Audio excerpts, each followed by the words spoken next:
Welcome back to my channel. ఈ video నేను మీ శ్రీలేఖని. So ఈరోజు ఏంటంటే ఈ వీడియోలో చారు ఎలా పెట్టుకోవాలో చూపించబోతున్నానండి. సో విత్ ఇంగ్రీడియంట్స్ అండ్ ఎలా తయారు చేసుకోవాలో చూపించబోతున్నాను. Stay tune to my channel and also please like, share and subscribe. So ముందుగా అయితే నేను ఇంగ్రీడియంట్స్ చూపిస్తున్నాను. సో ఫస్ట్ ఇంగ్రీడియంట్ వచ్చేసి బెల్లం అండి.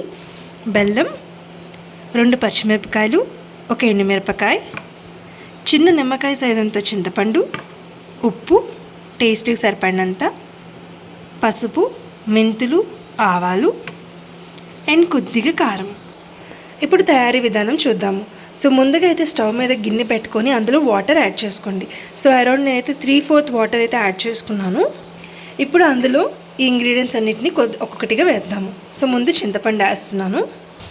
సో చింతపండు వేసుకున్న తర్వాత అందులో మనం ఇలా బాగా కొద్దిగా నలుపుకోవాలండి. నలిపితే మనకి ఇలా వస్తుంది. సో ఇప్పుడు అందులోనే టేస్ట్కి సరిపడినంత సాల్ట్ యాడ్ చేసుకుందాము. సో అందులోని చింతపండు సైజ్ అంత బెల్లం వేసుకోవాలండి. కొద్దిగా దానంతే ఉండాలి మెజర్మెంట్. ఇప్పుడు అందులోని 2 పచ్చిమిరపకాయలు ఇలాగా తుంచుకొని వేసుకుంటున్నాను. అందులోనే కొద్దిగా పసుపు. ఇప్పుడు స్టవ్ ఆన్ చేసుకొని సిమ్లో మరగపెట్టుకోండి. సో ఇలాగ 2 minutes అలా మనం సిమ్లోనే మరగపెట్టుకోనండి. మరగపెట్టుకుంటే మనకి ఇలా వస్తాయి. కొద్దిగా మనకి పచ్చిమిరపకాయ అనేది రంగు చిన్నది మారుతుందన్నమాట. ఇప్పుడైతే తాలింపు పెట్టుకుందాము. సో నేను స్టవ్ మీద తాలింపు ప్యాన్ పెట్టుకున్నాను. ఇప్పుడు దాంట్లో తాలింపు ప్యాన్ పెట్టుకున్నానండి. ఇప్పుడు మీనివే నేను హైలోనే పెట్టుకున్నాను చారుని. ఇప్పుడు మనం తాలింపు పెట్టుకుందాము.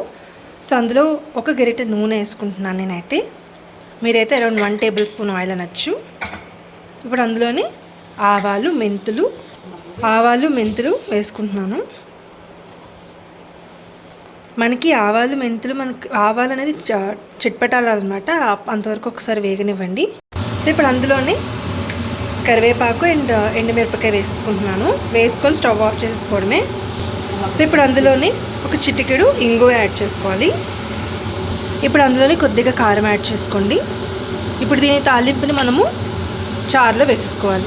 ఈ తాలింపు ఇలా చారులో వేసేసుకోండి. స్టవ్ ఒక్కసారి మరగనిస్తే సరిపోతుంది. అంతే అండి. ఒకసారి దీన్ని హైలో పెట్టుకొని ఒక 2 నిమిషాలు మరగపెట్టుకుంటే ఎంతో టేస్ట్ అయిన బెల్లం చారు అనేది రెడీ అయిపోయింది. సో మీరు కూడా మీ ఇంట్లో ఇది ట్రై చేసుకొని మీకు ఎలా వచ్చిందో తప్పకుండా కామెంట్ సెక్షన్లో చెప్పండి. అండ్ ఆల్సో ఈ చారు అనేది మనకి ఏ రెసిపీలోకైనా బాగుంటుందండి. లైక్ మీరు నాన్ వెజ్ తిన్నా లేదా వెజ్ తిన్నా సరే, సో ఏ రెసిపీకైనా సరే చారు అనేది కంపల్సరీగా తింటూ ఉంటారు. సో అందుకనే ఈ వీడియో తీశాను. సో నాకైతే రిక్వెస్ట్ వచ్చిందనమాట, సో ఈ వీడియోని తీయమని. సో అందుకే తీశాను. So please do like, share and subscribe. Thanks for watching. See the next video. Bye by.